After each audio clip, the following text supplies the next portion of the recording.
Maunlad na Pilipino sa 702 DZAS Radyo TV, Agapay ng Sambayanan. Ako po si Dr. Gina P. Nilo, Bureau of Soils and Water Management Director. Makinig po kayo sa Maunlad na Pilipino radio program ng Department of Agriculture. Dito lamang sa 702 DZAS. Suportahan po natin ang mga Pilipinong magsasaka at mangingisda. Ella Arsiaga. Para sa Maunlad na Pilipino sa 702 DZAS FEBC Radyo TV, Agapay ng Sambayanan. Gumigising ng maaga, panibagong hamon sa'kin ng araw na to. Magsusumikap at nangangarap para lamang sa inyo. Isang panalangin po muna tayo. O Jesus, bigyan mo po kami ng lakas ng loob para ibahagi ang kamangha-mangha mong ginawa sa mga buhay namin. Hindi lang sa mga hindi po namin kakilala, pero higit doon sa mga nakakilala rin sa amin o sa aming mga pamilya. Tulungan niyo po kaming mamuhay ng nakatanim sa isip ay ang makasama namin kayo balang araw. Itinataas po namin muli para sa MNP ang simula at kabuuan nito hanggang lapag po maya-maya lamang sa matamis na pangalan ni Jesus na ating tagapagligtas. Amen. At para sa salita ng karunungan, bigyang prioridad ang mga bagay na pangwalang hanggan. Magandang umaga po. Ako po si Ella Arsiaga. Kamusta po kayo? Ngayon po ay araw ng Sabado, June 15, 2024. Kalahati na po agad ng kalahating buwan ng taon na ito. Welcome po sa Season 6. Episode 24 ng Maunlad na Pilipino dito sa 702 DZAS FEBC Radio TV, Agapay ng Sambayanan. Sa mga kakasalo pa lang po sa atin ngayong umaga or bagong kilala po sa ating program, welcome po. Accessible po tayo via online streaming ng dzas.febc.ph. Pakitesting nga po, kamusta po yung aming rehistro. At gayon din po sa Facebook, sa 702 DZAS FEBC Radio TV na Facebook page, and of course, sa mga nakikinig po sa kanilang mga radyo, 702 pa rin po naman po tayo sa AM band. And naisama po namin batiin at na may kasamang pagpapasalamat po ang ating mga tagapakinig o taga-subaybay. Una na nga po dyan si Ma'am Rosa Arikin na bumabati sa atin ng good morning po Sir John at Sis Ella at sa lahat ng maunlad na Pilipino, kamaunlad na Pilipino. Maganda umaga po. Ganyan din kay Diane Dioy na nagsasabing sobrang ganda po ng 242 Integrated Farm. Naging venue ng wedding reception noong March 28, 2024. So, sinasabi din po ni Ma'am Diane or Sir Diane, not very sure po, no, na mababait po ang kanilang staff. Yan po yung ating naging guest last week. Of course, we also have si Ma'am Dulce Alicante, saying na, good morning po Maunlad na Pilipino. Sayang, hindi nakapunta sa FEBC Anniversary Celebration. Hindi maganda ang pakiramdam na ko po. Sana po by now ay okay na po kayo. And by next year po ay magkasama po tayo, Ma'am Dulce. Ingat po palagi. And kung hindi pa naman po mainam ang pakiramdam, ay get well soon. Good morning, watching from Barangay Nazareth, Nueva Ecija. God bless your program. Mula po yan kay Leslie DM. Mula naman po kay Sir Epifanio Salvador na excited pong mag-share na ating program. Good morning. Thank you so much po, sir. Ma'am Helen Arellano, maunlad na kaagapay. Nandun ako, last anniversary celebration. Ang dami niyong naipamahagi ng mga halaman. Di na nga ako nakakuha sa dami ng booth niyo po. Salamat po palagi. Oh, Ma'am Helen, ba't hindi po kayo lumapit? Kami din po sa side ng DA. Pag iibayuhin po namin, siguro next time meron kaming parang kumbaga identifier na yun po yung booth natin para madali niyo po kaming matuntun. Pero we missed each other po dahil nandun din po pala kayo. See you po next time. Ingat po palagi. Ganyan din po kay Sir Ronald Young, gusto po naming batiin na yan. Wonderful and blessed Saturday morning, everyone. And good morning din po as well to Nora Cancela, Connie RL, and Sir Dan Ebed Kunanan na last week po ay ginising po ako sa isang parang thank you card. So, thank you so much po. At yun na nga po, para sa umagang ito, from last week po tayo nasa Palawan with Dos for Dos Farm. Ngayon naman po ay nasa Calamba po tayo, no? Ayon po sa ating research, kanila pong manufacturing site ay sa Calamba. Pero para po sa kanilang kwento tungkol sa produksyon ng kalidad na tela mula sa pinya, unang bahagi lamang po, no, dahil naging malaman po ang naging talakayan. Kasama po ang Managing Director ng Ananas Anam Philippines sa Siginoong Chuck Lazaro. Maya-maya lamang ay tunghayan po ang tungkol dyan. At syempre po, nais po natin pasalamatan si Imari para po sa panayam na ito for this morning. And bukod po dyan, patuloy po tayo. Gayon din po ang editorial ni Kachan Enriquez na bahagi po sa mga aabangan for this morning. At ang ating Regions on the Go, katuwang po natin dito ang ating mga farmcasters. At muli with Imari po ang ating agri-history at Farmtastic Pinoys.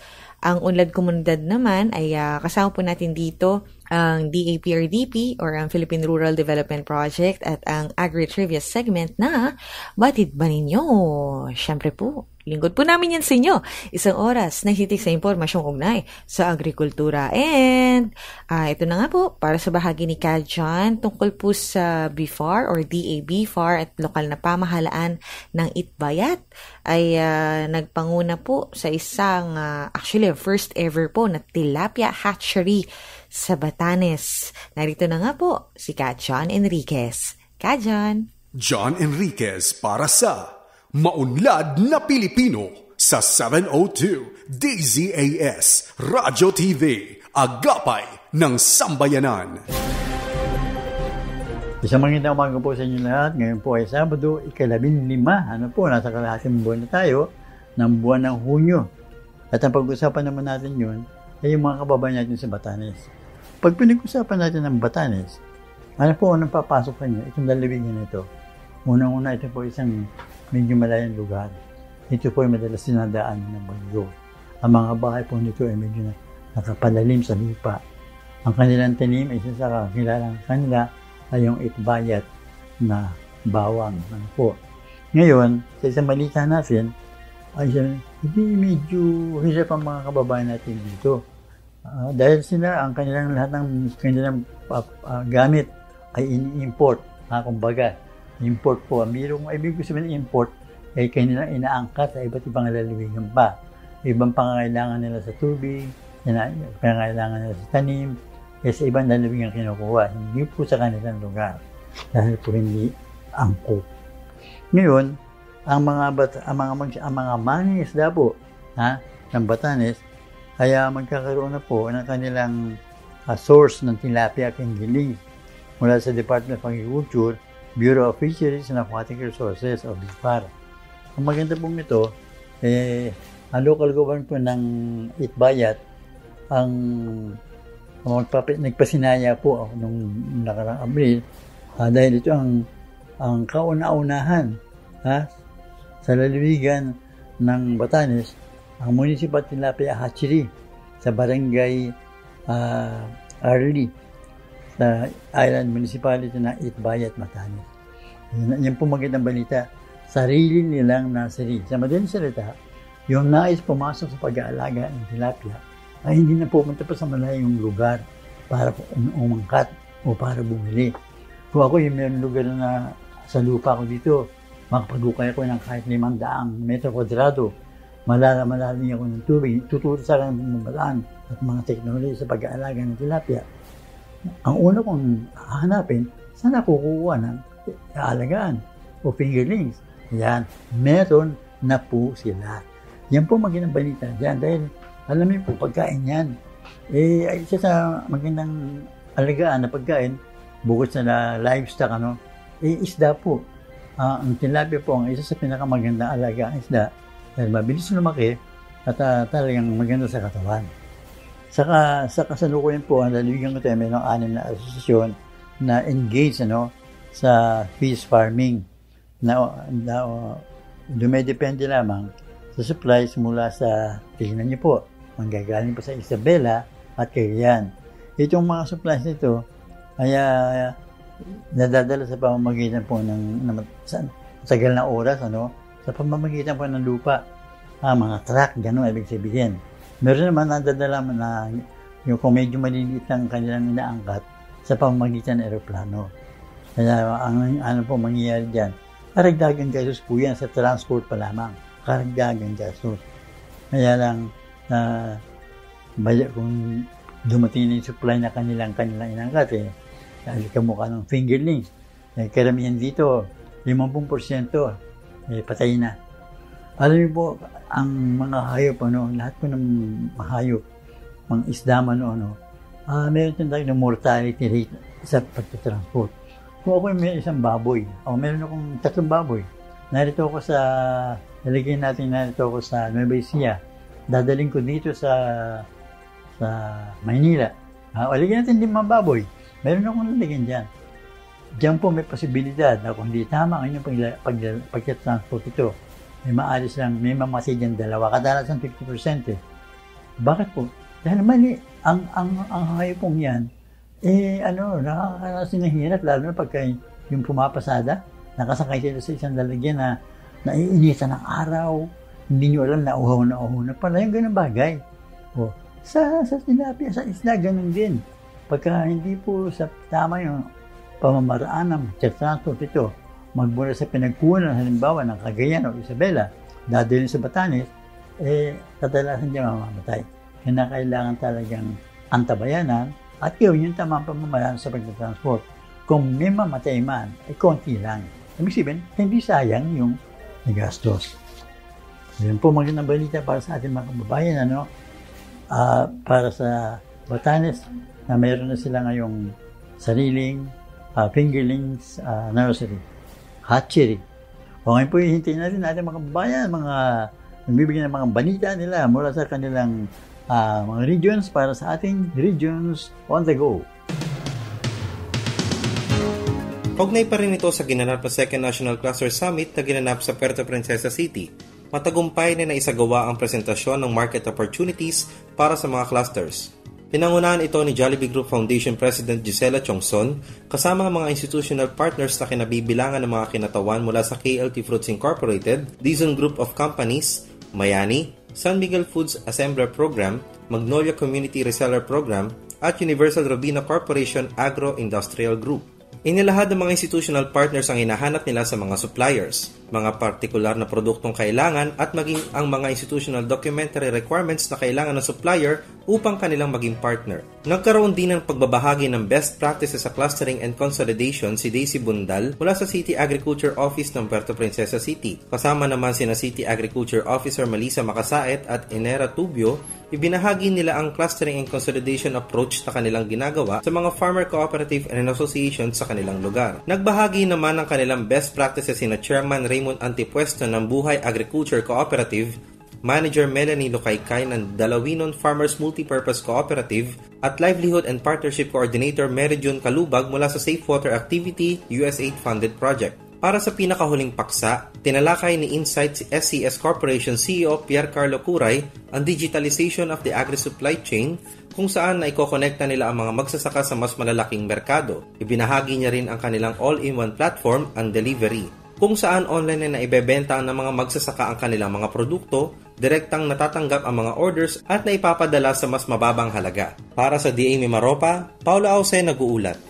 Sa kanyang opisyal na pagbisita sa probinsya ng Camarines Sur, namahagi ng iba't ibang tulong si Pangulong Ferdinand Bongbong Marcos Jr. kasama si Department of Agriculture Secretary Francisco Kiko Chu Laurel Jr. sa mga magsasaka ng mais. Kabilang sa mga ipinamahaging ayuda ay 2 unit ng cassava granulator, 4 na unit ng open source pumping set, 440 bags ng yellow corn seeds, 420 bags ng inorganic fertilizer at 20 bags ng white corn glutinous na sa kabuuan ay nagkakahalaga ng higit sa 4.4 milyong piso. Kasama sa mga tumanggap ng nasabing ayuda sina Julian Agdoro, presidente ng Balatan Corn Farmers Association of Camarines Sur, at Maria Salome Maliniza, chairman ng Libod Agta Tabang Non-Indigenous Peoples Producer Cooperative of Tigawan, Camarines Sur. Na kunya ng ganti kami na magdigdita ng matabangan kaming mga saradit na maratano, naka-receive kami na sa isintang sakong abono, tapos sakong mais. Gagamitin mo po yan sa pagtanom nganing makunyanan sa muyang kabuhayan. Pasalamat kami sa gabos na arugay ni pirmi kaming natatawan. Papasalamat po kami sa DE. Sa corn program, salamat po. Ini pong mi po award po sa Muyangon yan ang sarong unit po na water pump irrigation, as in 60 bags po na corn, as in 60 bags po na fertilizer. Nakula pong pasasalamat mi po sa Department of Agriculture po sa ayuda na itinauninda, as in sa day mi po inaasahan na kami po pala nasaro sa beneficiary yung matataanan nindo. Salamat na marhay po, nakula po inintabag sa Samuya pong mga paratanom, as in sa Samuya pang organisasyon. Salamat na marhay po. Ang nasabing pamamahagi ay ginanap sa Capitol Grounds, Cadlan, Pili, Camarines Sur nitong ika-7 ng Hunyo 2024. Ako po si Emil Pasumbal, nag-uulat para sa Marangkadang Balita. Mahigit kumulang sa 69 na milyong peso na mga makinaryang pansakahan para sa palay ang ipinamahagi kamakailan ng Department of Agriculture Philippine Center for Post-Harvest Development and Mechanization o PhilMech ilalim sa DA Rice Competitiveness Enhancement Fund Mechanization Component para sa probinsya ng Negros Oriental. Ang turnover ay ginanap sa Lamberto Masya Sports and Cultural Complex sa Dumaguete City. Kabilang sa mga makinarya na ipinamigay ay 10 unit na 4-wheel tractors, 30 unit na floating tillers, 8 unit na single-pass rice mill, 2 unit multi-stage rice mill at 3 unit na recirculating dryer na tinanggap ng 3 local government units at 26 na mga farmers cooperatives and associations. Sa mensahe ni Negros Oriental Governor Manuel Sagarbarria, ang mga makinarya ay makakatulong ng malaki sa mga magsasaka at umangat ang produksyon ng palay sa probinsya. Laki ang kanyang pasasalamat dahil ang mga magsasaka ay tumatangkilik na sa teknolohiyang modernisasyon at mekanisasyon. Sa mga asosasyon, labis ang kanilang pasasalamat sa DA sa natanggap nilang mga makinarya dahil hindi na sila magrerenta sa mga pribadong tao. Malaki ang tulong sa mga makinaryang natanggap at makakatipid na sila sa gastusin sa palayan.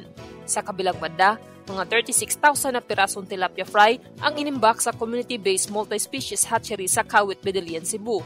Ang mga tilapia fry ay galing sa Lake Danau Freshwater Farm. Ang pag-iimbak ng mga tilapia ay nakahanay sa Cebu Province Caravan of Services. Ang proyekto ay magpapalago sa lokalang produksyon ng isda, gayon din maisulong ang collaborative efforts ng gobyerno na maging sustainable ang aquaculture ng Cebu. J. Michael Bragas, nag-uulat mula dito sa The Central Visayas Region. Mga teknolohiya at pananaliksik sa agrikultura at pangisdaan sa Northern Mindanao, ibinida sa NAFTE 2024. Matagumpay na sinagawa ng Department of Agriculture, Bureau of Agricultural Research o DABAR, katuwang ang Regional Agriculture Office sa Region 10, ang ikalawang National Agriculture and Fisheries Technology Exhibition or NAFTE 2024 noong May 4 to 6 sa Cagayan de Oro City.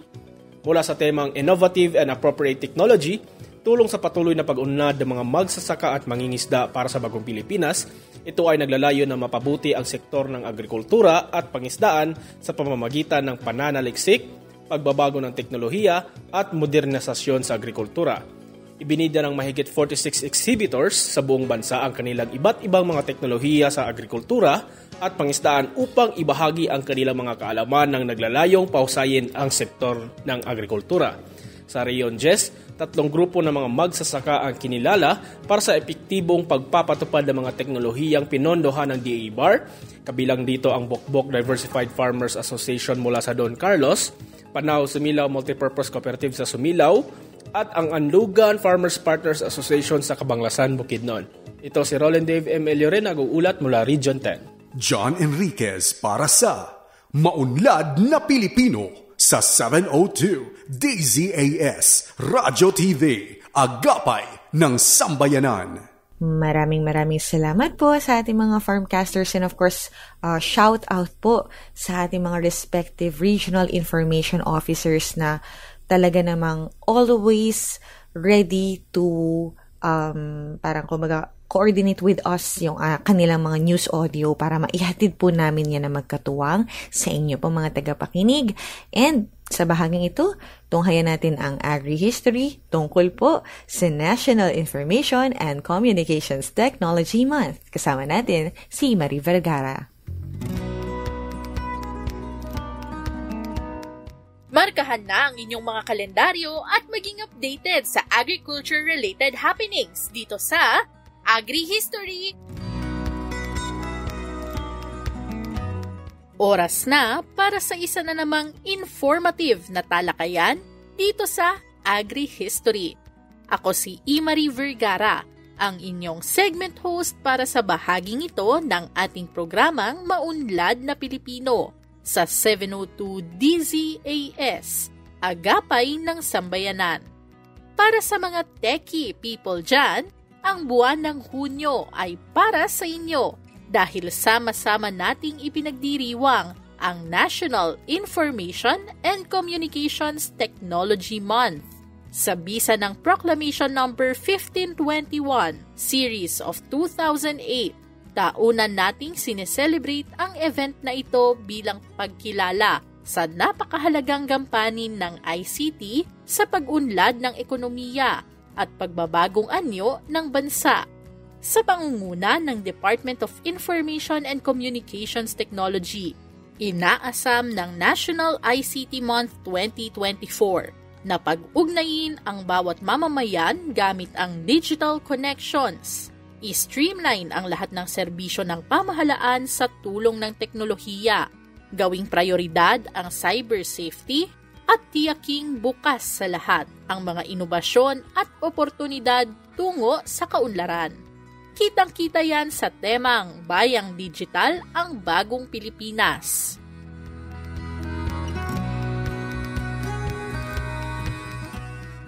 Kaisa ang Department of Agriculture o DA sa pagdiriwang ng National ICT Month. Sa naging pagbubukas ng National ICT Month 2024 nitong June 10 sa DA Central Office, ipinaabot ni DA Undersecretary for Administration at Focal Officer for Matters Related to Digitalization Programs, Alan Umali, ang kanyang pagsuporta sa selebrasyong ito. Narito ang bahagi ng kanyang talumpati na binasa ni DA Information and Communications Technology Service o ICTS Director Honorio Flamenio. Ngayong digital era, kinikilala natin ang ICT hindi lamang bilang kasangkapan kundi isang pwersa sa pagbabago ng inobasyon, kahusayan at pagpapalakas ng kakayanan ng sektor ng agrikultura. Sa taong ito, ang DA ay naghahanda patungo sa digital transformation sa pamamagitan ng pagkapatupad ng mga big-ticket ICT project tulad ng Digital Agriculture Project. Dagdag pa dito, ang pag-update ng Registry System for Basic Sector in Agriculture o RSBSA, ang pagtatatag ng Agriculture-Based Central Data Ecosystem or ABCDE, at ang pag-scale sa pagkapahusay ng Intervention Management Platform o Electronic Voucher at iba pang ICT innovation. Ating layunin ay iangat ang sektor ng agriculture and fisheries sa pagbibigay ng makabagong tool. Isa na dito ang drones na mayroon tayong exhibit ngayon at mga teknolohiya na madaling magamit ng mga consumer, fruit producer at decision maker. Pagtibayin natin muli ang isang dedikasyon sa pagbubuo ng isang bayang digital kung saan ang mga digital na solusyon ay magtutulak sa pag-unlad ng bawat sektor. Talumpati ni DA Undersecretary Alan Umali sa tinig ni DA ICTS Director Honorio Flamenio. Magsasagawa naman ng eksibisyon ng agri-fishery technologies at innovations, ICT-related trainings, at iba pang aktibidad ang DA Family bilang kaisa sa National ICT Month 2024.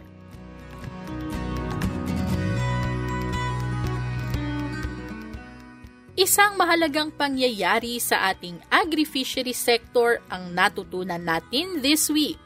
Sundan ng Maunlad na Pilipino sa facebook.com/Maunlad na Pilipino. Para sa iba pang impormasyon tungkol sa pambansang agrikultura, i-like at i-follow ang Department of Agriculture sa Facebook, X at YouTube. Magsama-sama tayong muli sa susunod na Sabado. Ako si Imari Vergara para sa Agri History.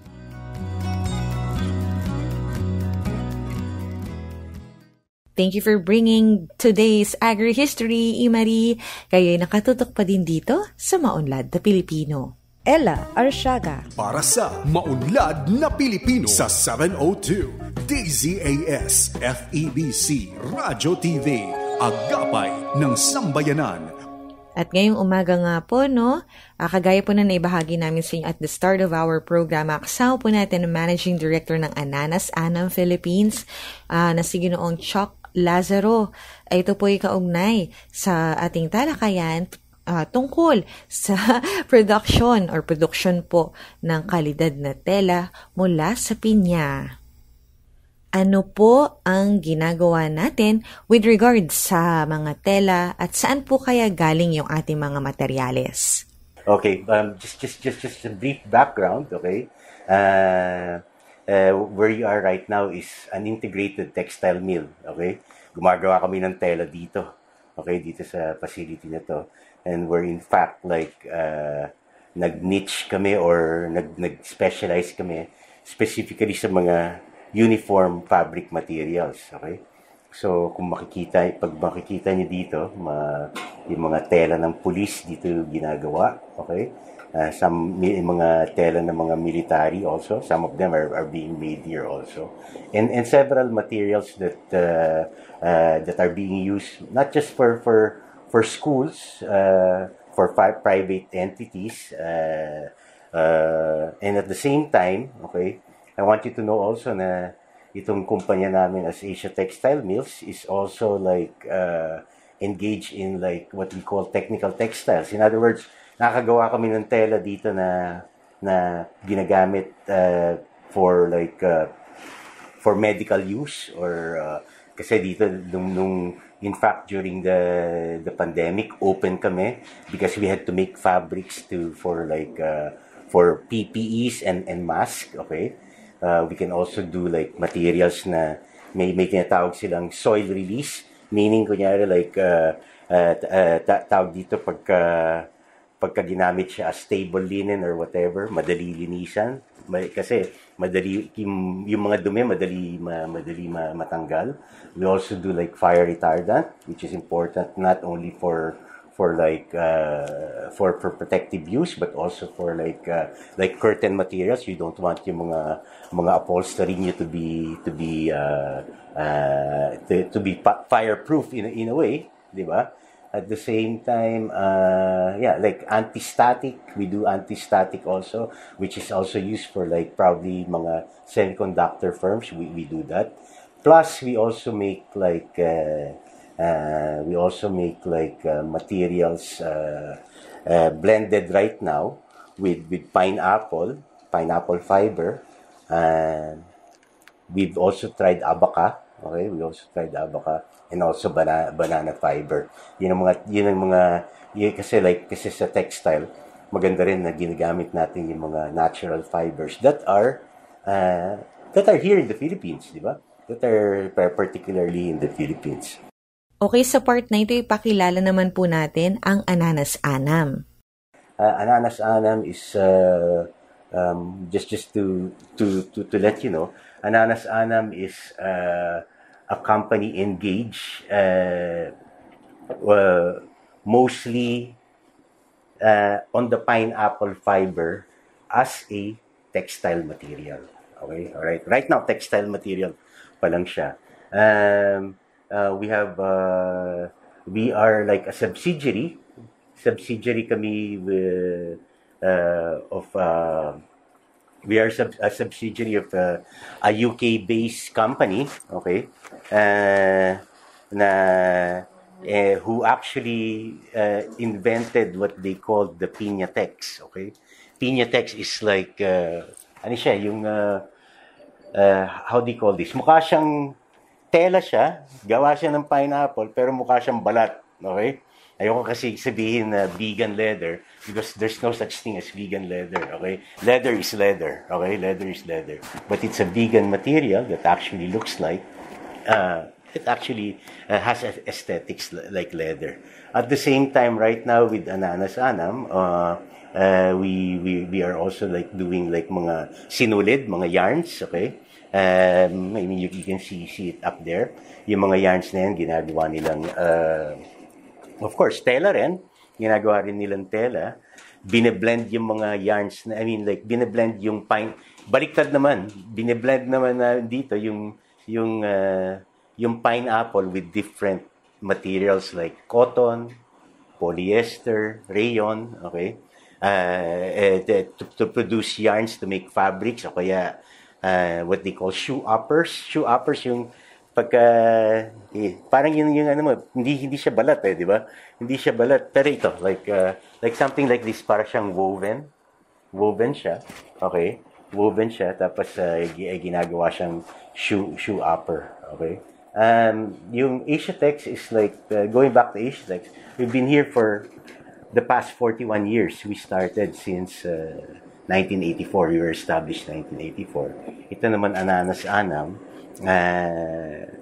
We were formalized as a subsidiary or a company 2019, but actually yung founder ng Ananas Anam, I've been working with this lady since probably early part of 2015 or so. Ayun po, sa nabahagi natin, bilang isang international company, ano naman po kaya yung pinagkaiba ng Ananas Anam Philippines dun po sa counterparts niya sa ibang bansa? Ayoko maging mayabang, pero mas marami tayong alam sa kanila. Okay? Well, number one, tawag dito like, we're talking about pineapple fiber. Okay? We're talking about pineapple fiber. And pineapple is probably, I don't know kung second largest pa tayo or second largest producer pa tayo in the world. I don't know if you know that, okay? But we are one among the top producers of pineapples in the world, okay? That's one, okay? Number two, one unique thing about itong Pilipinas, itong ng Ananas Anam is being here is like kultura na nating mga Pilipino na ginagamit yung pinya, di ba? Na tela. Okay? And we're in fact like the inspiration revolves around that particular barong, pinya barong, na alam natin na yung pinya barong na yon, yung barong ko nga pagkasal ko 25 years ago hanggang ngayon maganda pa rin. So ibig sabihin, matibay siya, maganda siya, at saka tumatagal siya. Okay? And another thing unique is like unique or why I must say that we have more advantage at least with them, okay, is that tayo dito naintindihan natin kasi nakikita natin yung pinya ourselves, okay? Wala namang pinya sa Barcelona. Wala namang pinya sa UK.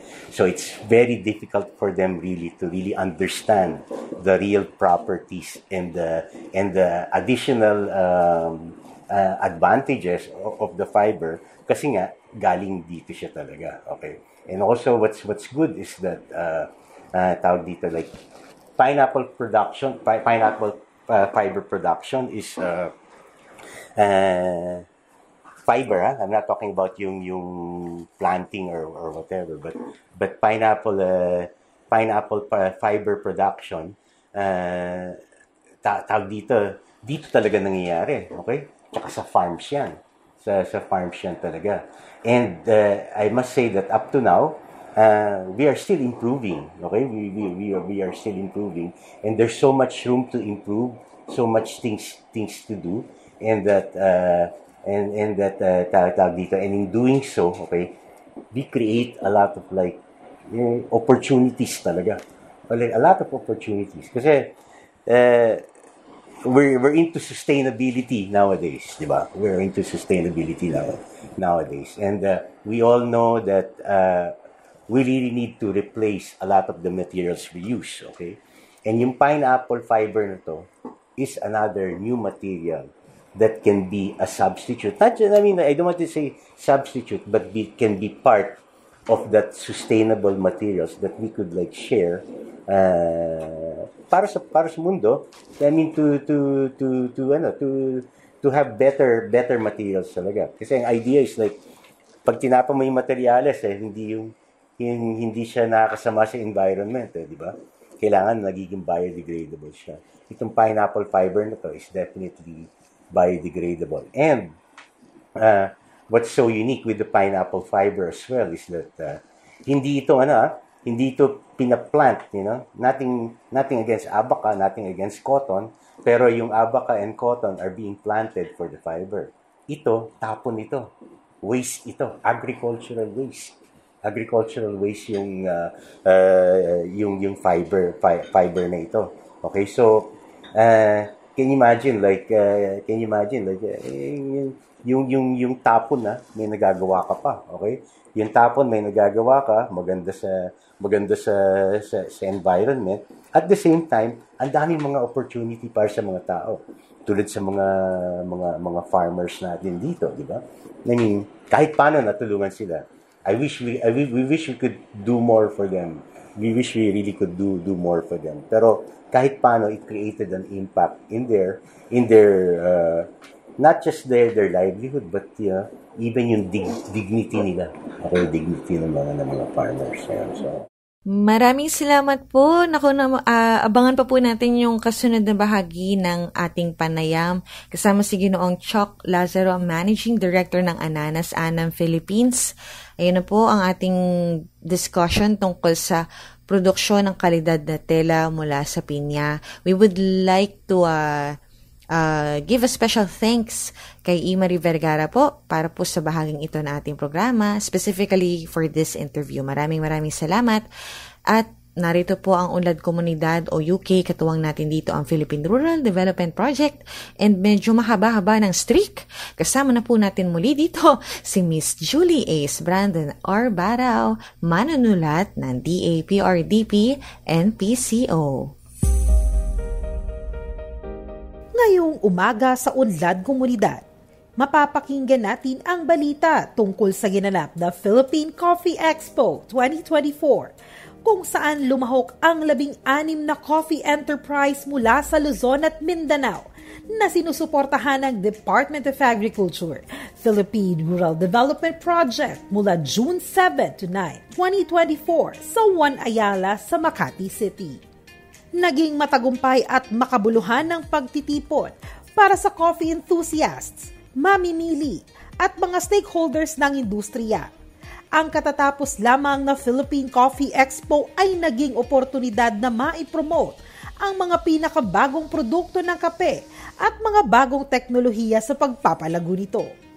Ang opening at ceremonial ribbon cutting ng PCE 2024 ay dinaluhan at pinangunahan ni na Department of Agriculture Assistant Secretary for Operations at PRDP OIC National Project Director Unicols A. Manalo, Department of Trade and Industry Cordillera Administrative Region Representative Juliet Lucas, DAPRDP OIC National Deputy Project Director Angelita D. Martir, DA AMAS Director Junibert E. Dasagun, Philippine Coffee Guild Interim Executive Director Bettina Grace Belardo Nuestro, at PCG Chairperson Dr. Emmanuel Garcia.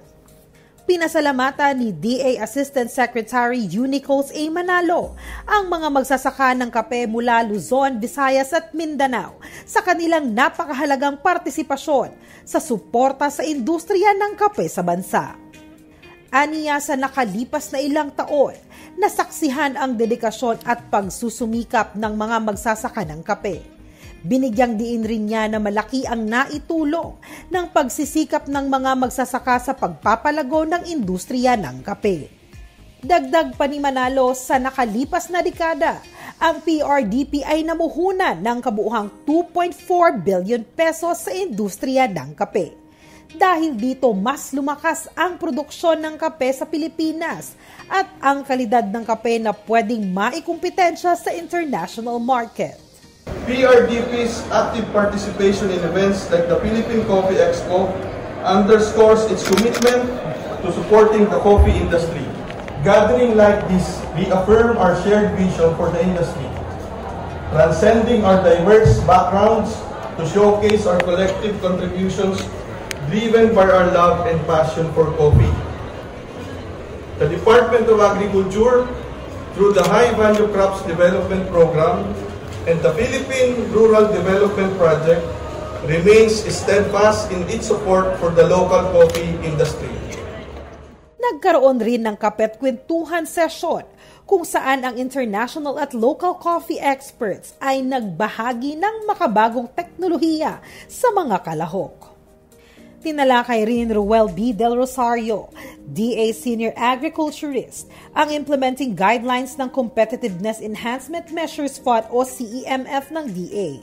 Ang pondo ng CEMF ay nilalayo na paghusayin ang pagiging mapagkumpetensya ng mga industriya o producer na apektado ng tumataas na mga import na nagdudulot o nagbabantang magdulot ng malubhang pinsala sa domestic na industriya. Nagkaroon rin ng business matching ang mga coffee exhibitors kasama ang mga coffee buyers kung saan nagkaroon sila ng diskusyon tungkol sa kanilang mga produkto, katuwang ang mga potensyal na mamimili. Ang business matching ay isa sa mga highlight ng event kung saan nagbigay daan sa mga mamimili na mag-explore ng iba't ibang produkto ng kape. Ang ibang proponent group mula sa DAPRDP, AMAS, Farmers Cooperative and Associations ay nakilahok sa market linkage meeting na inorganisa ng kinatawan ng DA at Department of Trade and Industry. Sa market linkage meeting, tinalakay ni J.R. Emilianes, Senior Agriculturist sa National Plant Quarantine Services Division ng Bureau of Plant and Industry, ang Philippine Plant Quarantine Export System. Si Maria Imeda El Torio, isang Senior Trade and Industry Development Specialist, ay tinalakay ang Coffee Expert Documentation. Katuwang ng DA ang Philippine Coffee Guild, ang organisasyong namuno ng PCE, nakatuon ng organisasyon sa pagtaguyod at pagpapanatili sa industriya ng kape sa Pilipinas.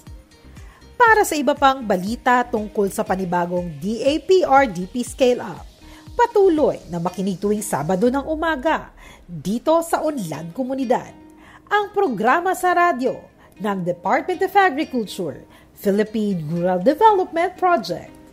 Enabling communities, expanding opportunities. Thank you po, Ma'am Julie. Abangan pa ang mga inihandang bahagi ng DAPRDP dito sa Unlad Komunidad, katuwang ang Maunlad na Pilipino, 702 DZAS. Siyempre po, no? Oras na para kilalanin natin ang ating natatanging Farmtastic Pinoy na si Sheila Mosot Maglines. Kasama natin dito si Imari Vergara. Kilalanin ang mga natatanging Pinoy na may natatanging kontribusyon sa sektor ng agrikultura.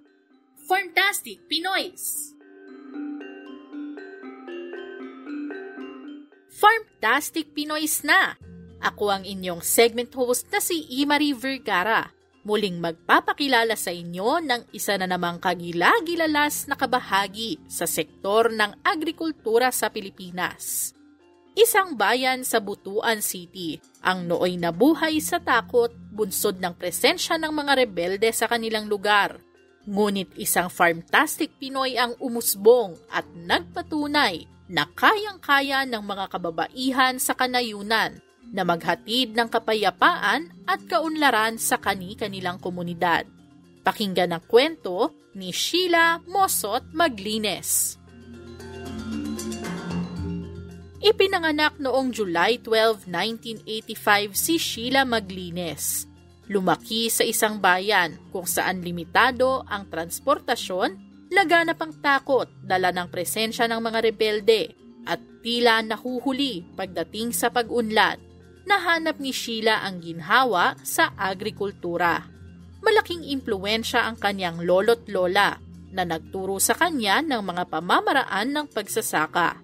Kalaunay naengganyo siyang kumuha ng kursong agriculture sa Caraga State University. Ang mga kaalaman at karanasang naipon ni Sheila ang nagtulak sa kanyang simulan ang isang sakahan sa Butuan City. Hitik sa mga prutas, gulay, mais at niyog ang 8 ektaryang Gias Integrated Farm. Nag-aalaga rin dito si Sheila ng mga hayop at isda upang matiyak na ligtas, masustansya at dekalidad ang kanyang mga ani. Ipinatutupad ni Sheila ang good agricultural practices sa farm. Kabilang dito ang pagtatanim ng mga kalidad na binhi, tamang pamamahala ng lupa at tubig, integrated pest management, proper waste management, climate-smart agriculture, at iba pang makakalikasang pamamaraan sa pagsasaka. Ang kanyang masinsing pamamahala sa Gias Integrated Farm ang nagtulak sa Department of Agriculture Agricultural Training Institute. Nagawaran ito ng Learning Site for Agriculture status noong 2019. Kaagapay rin ng farm ang TESDA bilang isang Farmers Field School, ng Department of Education bilang isang immersion area para sa mga mag-aaral at iba pang institusyon bilang isang agricultural training area. Isa ring farmer leader si Sheila. Ibinabahagi niya sa kanyang mga kapwa magsasaka ang kanyang mahuhusay na pamamaraan sa pagsasaka. Hinihikayat din niya ang mga ito na lumahok sa technical trainings na may kaugnayan sa pagsasaka. Siya rin ang naging daan upang mabigyan ng livelihood projects, technical assistance at market support ang kanilang komunidad mula sa lokal na pamahalaan at mga ahensya ng gobyerno. Ang kanyang epektibong pamumuno sa Barangay Nongnong Farmers Association ang naging susi upang magtiwala ang marami pang magsasaka na lumahok sa kanilang samahan at upang unti-unting manumbalik ang kapayapaan at kaunlaran sa kanilang lugar. Kinilala naman ng Department of Agriculture si Sheila bilang regional winner at kinatawan ng Caraga Region sa naging 2023 Search for Outstanding Rural Women. According to Ryan Goodman bitaw. Sabi ni Ryan Goodman, agriculture is more than part of your life. It's a lifestyle, a passion. Passion ko ang agriculture at ang payong may bibigay ko sa aking mga kapwang magsasaka, lalo na sa mga kapwa ko kababaihan, ay maging masipag, matatag, matyaga at magtiwala sa Diyos para magkaroon ng masaya at matagumpay na buhay. Sa Ginoo aron magmalipayon og malampuson sa katuig. Yan si Sheila Mosot Maglines, Certified Farmtastic Pinoy.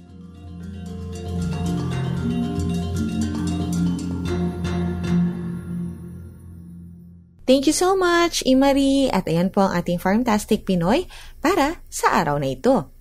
Last but not the least, welcome po sa ating Agri-Trivia segment na Batid ba ninyo? Muli, magandang umaga po sa ating lahat.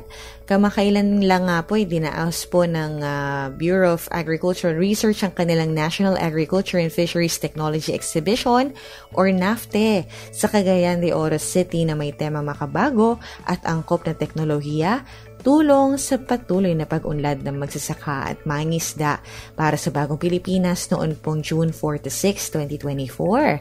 Sa nasabing exhibit, tampok ang iba't ibang teknolohiya sa agri-fisheries mula sa humigit kumulang na 40 exhibitors na kinabibilangan ng mga partner research agencies ng ahensya kabilang ang ilang mga state universities and colleges, research for development institutions at iba pang stakeholders. Kabilang sa mga highlight ng kaganapan ay ang plenary presentations mula sa mga mananaliksik at mga farmer leader mula sa akademya, lokal na pamahalaan at pribadong sektor upang ibahagi ang kanilang mga pananaw, kontribusyon at pinakamahuhusay na gawi o yung tinatawag nating best practices sa larangan ng agrikultura.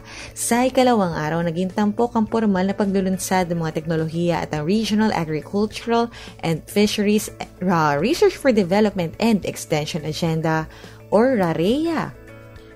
Binigyan din pong parangal ang mga tinaguriang Best Innovative Food and Non-Food Products kabilang ang Best Booth Exhibitor pagkatapos ng programa. Ito na ang ikalawang beses na isinagawa ng Bureau of Agricultural Research ang National Agriculture and Fisheries Technology Exhibition. Patuloy ang DA-BAR sa pagsasagawa ng iba't ibang programa upang mas mailapit pa ang mga teknolohiya sa agri-fishery papalapit sa mga Pilipino. Ayan ang ating batid ba ninyo para sa araw na ito. Muli, maraming salamat sa oportunidad na kayo po ay aming mapaglingkuran. Ang Maunlad na Pilipino ay programang pangradyo hatid sa inyo ng Department of Agriculture, Agriculture and Fisheries Information Division. Kadyan! O narito po ating pagkain kaisipan para sa maginutong mula sa Kawikaan, Kabanata 22, Talata 7. Ang mahirap ay nasa kapangyarihan ng mayaman. Ang nangangailangan ay alipin ng nagpapahiram. Thank you po, Kadyan, at sa inyo pong pa-ice cream. Maraming salamat po. Mula sa Department of Agriculture, inyo pong napakinggan ang edisyong ito ng Maunlad na Pilipino dito sa 702 DZAS FEBC Radio TV, Agapay ng Sambayanan. Ito po yung mahimpilan sa Ortigas Center, Pasig City at kasapi sa kapisanan ng mga broadcaster ng Pilipinas o KBP. Thank you so much po sa aming DZAS family na katuwang sa bawat episode, lalo na po para sa episode na to. And of course, sa inyo po mga tagapakinig, wala naman po kaming ibang masabi kung hindi salamat po sa pagsama sa amin ngayong umaga. Tinupad po ninyo yung promise ninyo sa amin last week. Sana ganun din next week ha. Ganyan din po sa ating mga kasama po sa ating programa. Kabilang si Cadjon Enriquez, Imari Vergara, Ira Cruz for batid ba ninyo. Kita-kits po tayo ulit next Saturday 5 to 6 in the morning. Ako po si Ella Arsaga. Hanggang sa muli po at enjoy the rest of the weekend! Maunlad na Pilipino sa 702 DZAS Radyo TV, Agapay ng Sambayanan.